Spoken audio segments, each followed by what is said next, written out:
پیر کامل، قسط نمبر 34۔ گناہ کا بوجھ کیا ہوتا ہے اور آدمی اپنے گناہ کے بوجھ کو کس طرح قیامت کے دن اپنی پشت سے اتار پھینکنا چاہے گا، کس طرح اس سے دور بھاگنا چاہے گا، کس طرح اسے دوسرے کے کندھے پر ڈال دینا چاہے گا، یہ اس کی سمجھ میں حرم شریف میں پہنچ کر ہی آیا تھا۔ وہاں کھڑے ہو کر وہ اپنے پاس موجود اور آنے والی ساری زندگی کی دولت کے عوض بھی کسی کو وہ گناہ بیچنا چاہتا تو کوئی یہ تجارت نہ کرتا۔ کاش آدمی کسی مال کے عوض اپنے گناہ بیچ سکتا، کسی اجرت کے طور پر دوسروں کی نیکیاں مانگنے کا حق رکھتا۔ لاکھوں لوگوں کے اس ہجوم میں دو سفید چادریں اوڑے کون جانتا تھا سالار کون تھا، اس کا آئی کیو لیول کیا تھا، کسے پرواہ تھی، اس کے پاس کون سی اور کہاں کی ڈگری تھی، کسے ہوش تھا، اس نے زندگی کے میدان میں کتنے تعلیمی ریکارڈ توڑے اور بنائے تھے، کسے خبر تھی، وہ اپنے ذہن سے کون سے میدان تسخیر کرنے والا تھا، کون رشک کرنے والا تھا۔ وہ وہاں اس ہجوم میں ٹھوکر کھا کر گرتا، بھگدڑ میں روندا جاتا۔ اس کے اوپر سے گزرنے والی خلقت میں سے کوئی بھی یہ نہیں سوچتا کہ انہوں نے کیسے دماغ کو کھو دیا تھا، کسی آئی کیو لیول کے نایاب آدمی کو کس طرح ختم کر دیا تھا۔ اسے دنیا میں اپنی اوقات، اپنی اہمیت کا پتہ چل گیا تھا۔ اگر کچھ مغالطہ رہ گیا تھا تو اب ختم ہو گیا تھا، اگر کچھ شبہ باقی تھا تو اب دور ہو گیا تھا۔ فخر، تکبر، رشک، انا، خود پسندی، خود ستائشی کے ہر بچے ہوئے ٹکڑے کو نچوڑ کر اس کے اندر سے پھینک دیا گیا تھا۔ وہ انہی علائشوں کو دور کروانے کے لیے وہاں آیا تھا۔ MBA میں اس کی شاندار کامیابی کسی کے لیے بھی حیران کن نہیں تھی۔ اس کے ڈپارٹمنٹ میں ہر ایک کو پہلے سے ہی اس کا اندازہ تھا۔ اس کے اور اس کے کلاس فیلوز کے پروجیکٹس اور اسائنمنٹس میں اتنا فرق ہوتا تھا کہ اس کے پروفیسرز کو یہ ماننے میں کوئی عار نہیں تھا۔ وہ مقابلے کی اس دوڑ میں 10 گز آگے دوڑ رہا تھا اور MBA کے دوسرے سال میں اس نے اس فاصلے کو اور بڑھا دیا تھا۔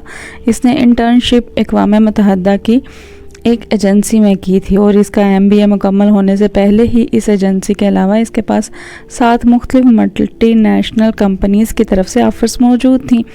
تم اب آگے کیا کرنا چاہتے ہو؟ اس کے رزلٹ کے متعلق جاننے کے بعد سکندر عثمان نے اسے اپنے پاس بلا کر پوچھا تھا۔ میں واپس امریکہ جا رہا ہوں۔ میں یونائٹڈ نیشنز کے ساتھ ہی کام کرنا چاہتا ہوں، لیکن میں چاہتا ہوں کہ تم اپنا بزنس شروع کرو یا میرے بزنس میں شامل ہو جاؤ۔ سکندر عثمان نے اس سے کہا، پاپا میں بزنس نہیں کر سکتا، بزنس والا ٹیمپرامنٹ نہیں ہے میرا، میں جاب کرنا چاہتا ہوں، میں پاکستان میں رہنا بھی نہیں چاہتا۔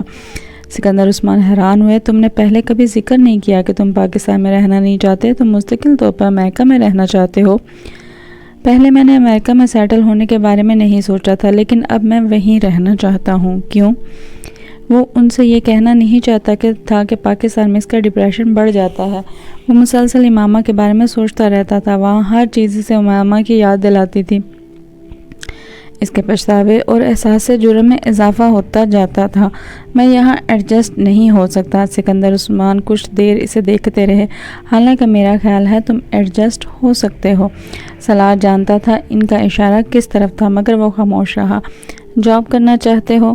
ٹھیک ہے، چند سال جاب کر لو، لیکن اس کے بعد آ کر میرے بزنس کو دیکھو۔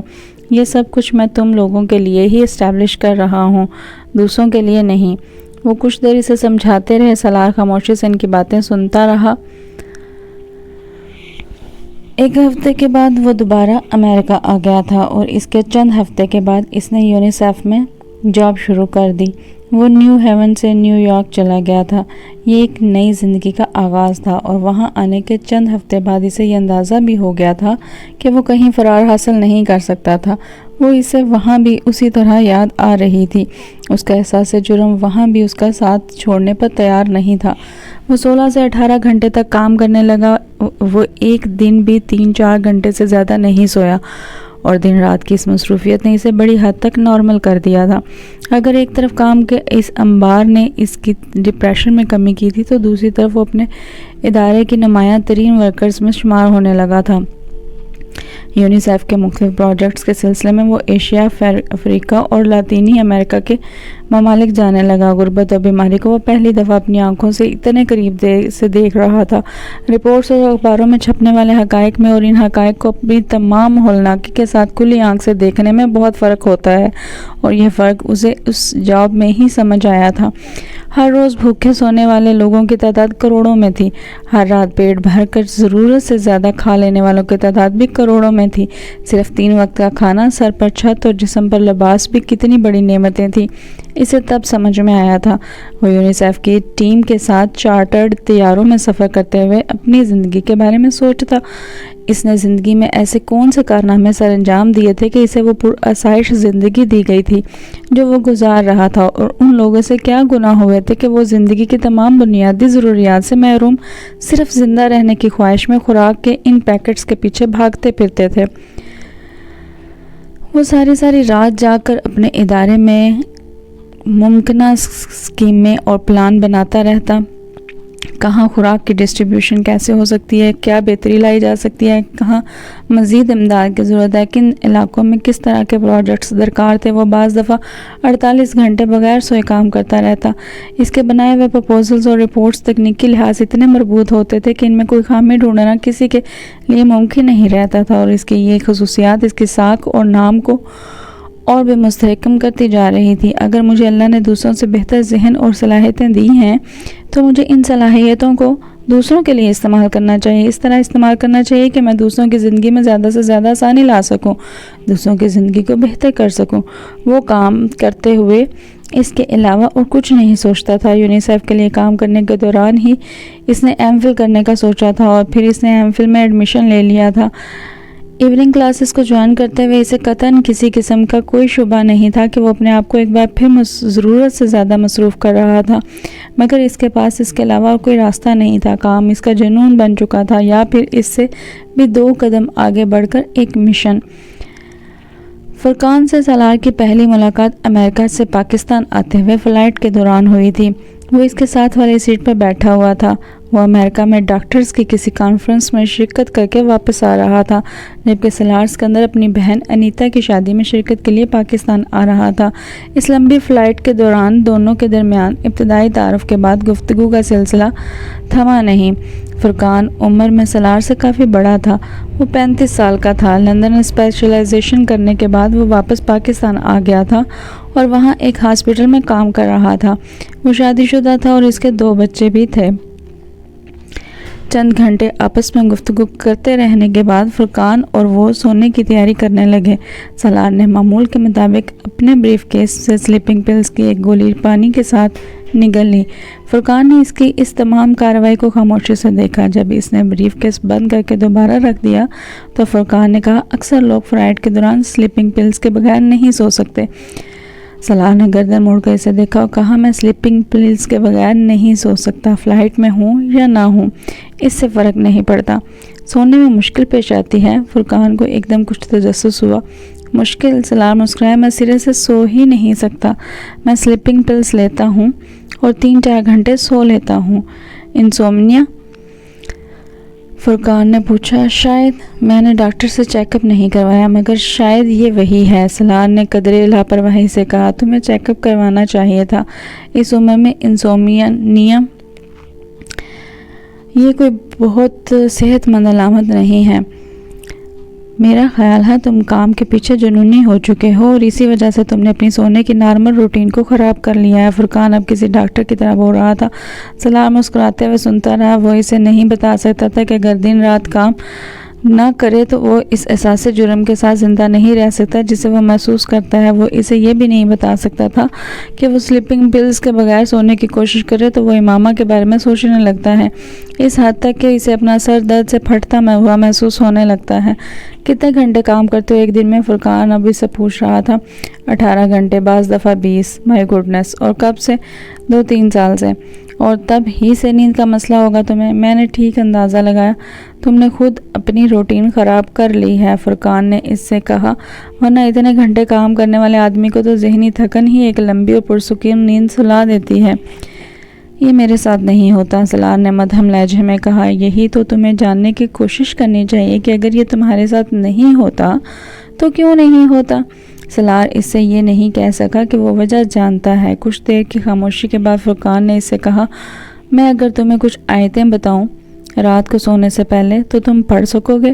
کیوں نہیں پڑھ سکوں گا؟ سلار نے گردن موڑ کر اس سے کہا، نہیں، اصل میں تمہارے اور میرے جیسے لوگ جو زیادہ پڑھ لیتے ہیں اور خاص طور پر تعلیم مغرب میں حاصل کرتے ہیں، وہ ایسی چیزوں پر یقین نہیں رکھتے یا انہیں پریکٹیکل نہیں سمجھتے۔ فرقان نے وضاحت کی، فرقان، میں حافظ قرآن ہوں۔ سلار نے اسی طرح لیٹے ہوئے پرسکون آواز میں کہا۔ فرقان کو جیسے کرنٹ لگا، میں روز رات کو سونے سے پہلے ایک سپارہ پڑھ کر سوتا ہوں، میرے ساتھ یقین یا اعتماد کا کوئی مسئلہ نہیں ہے۔ سلار نے بات جاری رکھی، میں بھی حافظ قرآن ہوں، فرقان نے بتایا۔ سلار نے گردن موڑ کر مسکراتے ہوئے اسے دیکھا۔ یہ یقیناً ایک خوشگوار اتفاق تھا۔ اگرچہ فرقان نے داڑھی رکھی ہوئی تھی، مگر سلار کو پھر بھی یہ اندازہ نہیں ہو پایا تھا کہ وہ حافظ قرآن ہے۔ پھر تو تمہیں اس طرح کا کوئی مسئلہ نہیں ہونا چاہیے۔ قرآن پاک کی تلاوت کر کے سونے والے انسان کو نیند نہ آئے، یہ مجھے عجیب لگتا ہے۔ سلار نے فرقان کو بڑبڑاتے سنا۔ وہ اب اپنے حواس کو ہلکا ہلکا مفلوج پا رہا تھا، نیند اس پر غلبہ پا رہی تھی۔ اس نے آنکھیں بند کر لیں۔ تمہیں کوئی پریشانی ہے؟ اس نے فرقان کی آواز سنی۔ یہ وہ نیند کی گولیوں کے زیر اثر نہ ہوتا تو مسکرا کر انکار کر دیتا، مگر وہ جس حالت میں تھا اس میں وہ انکار نہیں کر سکا۔ ہاں، مجھے بہت زیادہ پریشانیاں ہیں، مجھے سکون نہیں ہے، مجھے لگتا ہے میں مسلسل کسی صحرا میں سفر کر رہا ہوں۔ پچھتاوے اور احساس جرم مجھے چھوڑتے ہی نہیں۔ مجھے کسی پیر کامل کی تلاش ہے جو مجھے اس تکلیف سے نکال دے، جو مجھے میری زندگی کا راستہ دکھا دے۔ فرقان دم بخود اس کا چہرہ دیکھ رہا تھا۔ سلار کی آنکھیں بند تھیں، مگر وہ اس کی آنکھوں کے کونوں سے نکلتی نمی کو دیکھ رہا تھا۔ اس کی آواز میں بھی بے ربطی اور لڑکھڑاہٹ تھی۔ وہ اس وقت لاشعوری طور پر سلیپنگ پلز کے زیر اثر بول رہا تھا۔ وہ خاموش ہو چکا تھا۔ فرقان نے مزید کوئی سوال نہیں کیا۔ بہت ہموار انداز میں چلنے والی اس کی سانس بتا رہی تھی کہ وہ نیند میں جا چکا تھا۔ جہاز میں ہونے والی وہ ملاقات وہیں ختم نہیں ہوئی۔ وہ دونوں جاگنے کے بعد بھی آپس میں گفتگو کرتے رہے۔ فرقان نے سلار سے ان چند جملوں کے بارے میں نہیں پوچھا تھا جو اس نے نیند کی آغوش میں سماتے ہوئے بولے تھے۔ خود سلار کو بھی اندازہ نہیں تھا کہ اس نے سونے سے پہلے اس سے کچھ کہا تھا۔ اگر کہا تھا تو کیا کہا تھا؟ سفر ختم ہونے سے پہلے ان دونوں نے آپس میں کانٹیکٹ نمبرز اور ایڈریس کا تبادلہ کیا۔ پھر سلار نے اسے انیتا کی شادی پر انوائٹ کیا۔ فرقان نے آنے کا وعدہ کیا، مگر سلار کو اس کا یقین نہیں تھا۔ ان دونوں کی فلائٹ کراچی تک تھی، پھر سلار کو اسلام آباد کی فلائٹ لینی تھی، جبکہ فرقان کو لاہور کی۔ ایئرپورٹ پر فرقان نے بڑی گرمجوشی کے ساتھ اس سے الوداعی مصافحہ کیا۔ انیتا کی شادی 3 دن بعد تھی اور سلار کے پاس ان 3 دنوں کے لیے بھی بہت سے کام تھے، کچھ شادی کی مصروفیات اور کچھ اس کے اپنے مسئلے۔ وہ اگلے دن شام کو اس وقت حیران ہوا جب فرقان نے اسے فون کیا۔ 10-15 منٹ دونوں کی گفتگو ہوتی رہی۔ فون بند کرنے سے پہلے سلار نے ایک بار پھر اسے انیتا کی شادی کے بارے میں یاد دلایا۔ یہ کوئی یاد دلانے کی والی بات نہیں ہے، مجھے اچھی طرح یاد ہے، میں ویسے بھی اس ویکینڈ پر اسلام آباد میں ہی ہوں، فرقان نے جواباً کہا۔ وہاں مجھے اپنے گاؤں میں اپنا اسکول دیکھنے بھی جانا ہے، اس کی بلڈنگ میں کچھ اضافی تعمیر ہو رہی ہے، اسی سلسلے میں تو اسلام آباد میں اس بار میرا قیام کچھ لمبا ہی ہوگا۔ سلار نے اس کی بات کو کچھ دلچسپ سے سنا۔ گاؤں، اسکول، کیا مطلب؟ ایک اسکول چلا رہا ہوں میں وہاں اپنے گاؤں میں۔ فرقان نے اسلام آباد کے نواحی علاقوں میں سے ایک کا نام لیا، بلکہ کئی سالوں سے۔ کس لیے؟ فرقان کو اس کے سوال نے حیران کیا۔ لوگوں کی مدد کے لیے۔ اور کس لیے؟ چیریٹی ورک ہے؟ نہیں، چیریٹی ورک نہیں ہے، یہ میرا فرض ہے، یہ کسی پر کوئی احسان نہیں ہے۔ فرقان نے بات کرتے کرتے موضوع بدل دیا۔ اسکول کے بارے میں مزید گفتگو نہیں ہوئی اور فون بند ہو گیا۔ فرقان انیتا کی شادی میں واقعی آ گیا تھا۔ وہ خاصی دیر وہاں رکا، مگر سالار کو محسوس ہوا کہ وہ کچھ حیران تھا۔ تمہاری فیملی تو خاصی مغرب زدہ ہے۔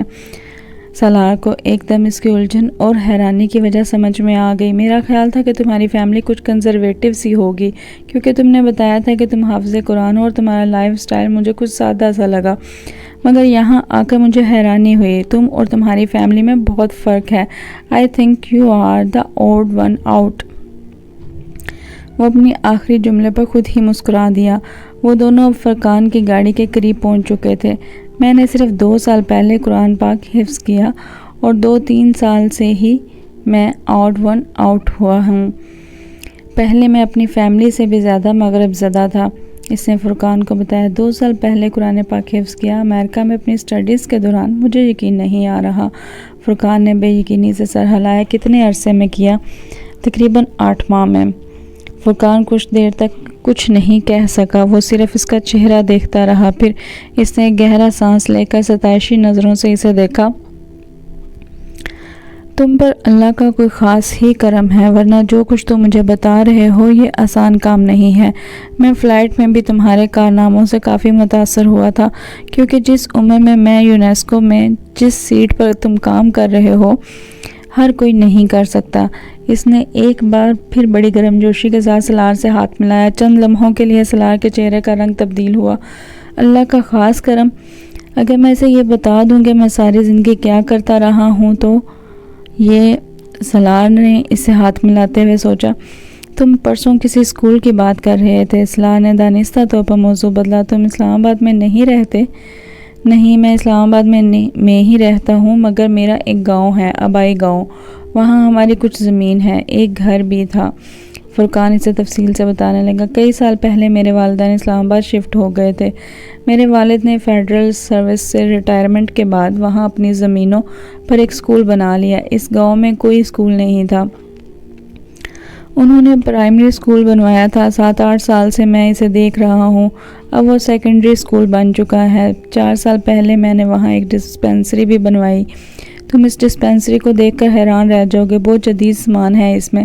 میرے ایک دوست نے اسے ایک ایمبولینس بھی گفٹ کی ہے، اور اب صرف میرے گاؤں کے ہی نہیں بلکہ ارد گرد کے بہت سارے گاؤں کے لوگ بھی اسکول اور ڈسپینسری سے فائدہ اٹھا رہے ہیں۔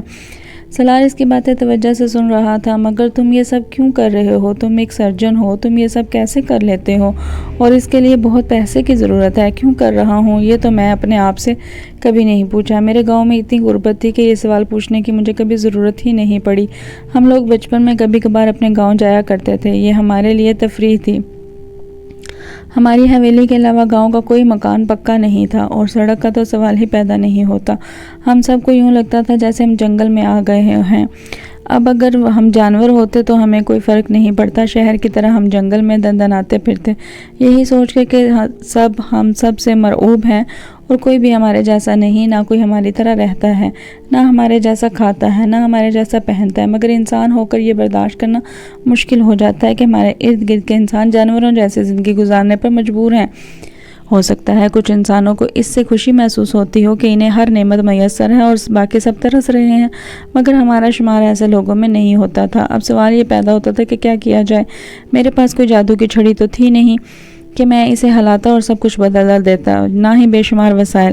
تمہیں میں نے بتایا نا کہ میرے والد سول سرونٹ تھے، ایماندار قسم کے سول سرونٹ۔ میں اور میرا بھائی دونوں شروع سے ہی اسکالرشپ پر پڑھتے رہے، اس لیے ہم پر ہمارے والدین کو زیادہ خرچہ نہیں کرنا پڑا۔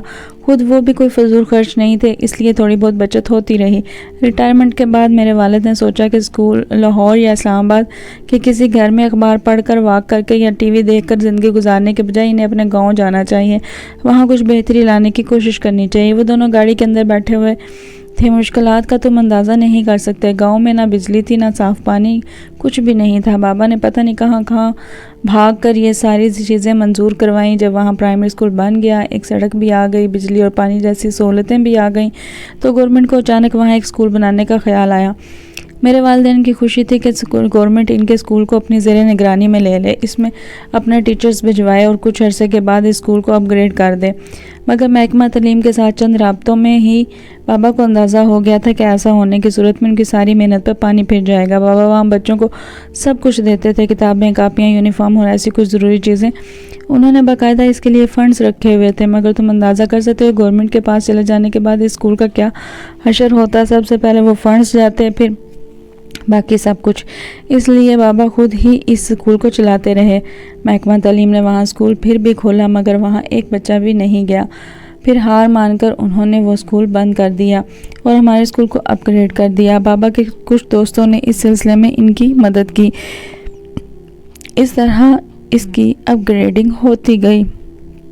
میں ان دنوں لندن میں پڑھتا تھا اور میں روپے بچا بچا کر بھیجا کرتا تھا. ابھی بھی ہم اس کو اور ترقی دے رہے ہیں. آس پاس کے گاؤں کے لوگ بھی اپنے بچوں کو ہمارے پاس بھجواتے ہیں. میں جب پاکستان واپس آیا تو میں نے وہاں ایک باضابطہ قسم کی ڈسپینسری قائم کی. گاؤں کی آبادی بھی اب بہت بڑھ گئی ہے، لیکن گاؤں میں غربت ابھی بھی مکمل طور پر ختم نہیں ہوئی.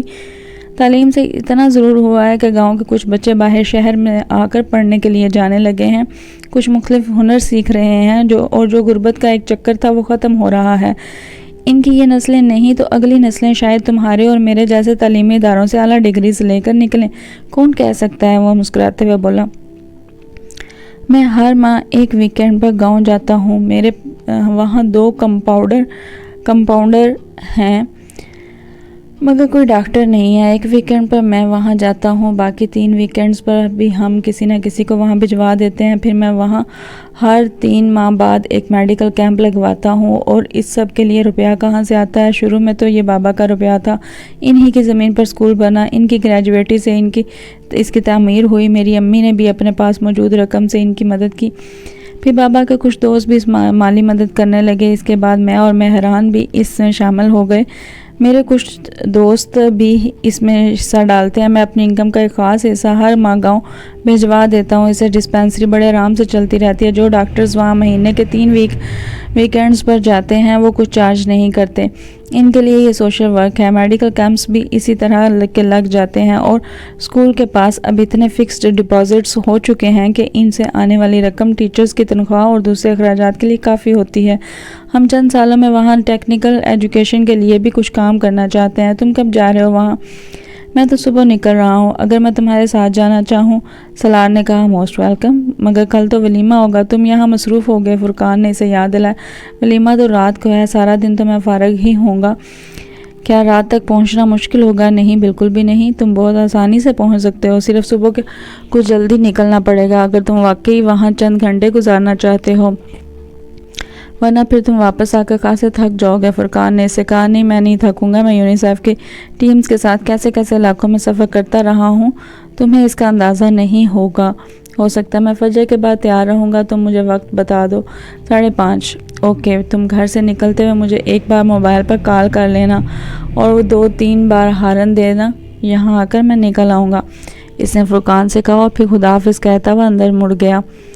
اگلی صبح فرقان ٹھیک 5:30 بجے اس کے گیٹ پر ہارن دے رہا تھا اور سلار پہلے ہی ہارن پر باہر تھا. تم واپس پاکستان کیوں آ گئے؟ تم انگلینڈ میں بہت آگے جا سکتے تھے. گاڑی شہر سے باہر والی سڑک پر بھاگ رہی تھی. انہیں سفر کرتے آدھا گھنٹہ ہو گیا تھا جب سلار نے اچانک اس سے پوچھا. جزاک اللہ خیر. اب تک کے لیے اتنا ہی. اپنا خیال رکھیے گا. Thanks for watching. اللہ حافظ.